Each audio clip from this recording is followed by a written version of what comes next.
গাজায় ইসরায়েলের বর্বর হামলায় প্রাণ হারিয়েছে একই পরিবারের 6 ভাই, যাদের মধ্যে 10 বছর বয়সী এক শিশুও রয়েছে। যুদ্ধের শুরু থেকেই ক্ষুধার্ত গাজাবাসীর জন্য খাবার ও ওষুধ সংগ্রহের কাজ করত তারা। রোববার দেইর আল বালায় তাদের গাড়ি লক্ষ্য করে হামলা চালায় ইসরায়েলি সেনারা।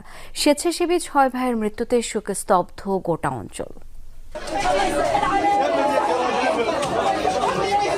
আল আকসা হাসপাতাল থেকে বডি ব্যাগে করে বের করে আনা হলো একে একে 6টি মরদেহ। পাশাপাশি নিথর পড়ে থাকা শরীরগুলো আপন 6 ভাইয়ের। সবচেয়ে বড় জনের বয়স 34 আর সবচেয়ে ছোট ভাইটি 10 বছর বয়সী।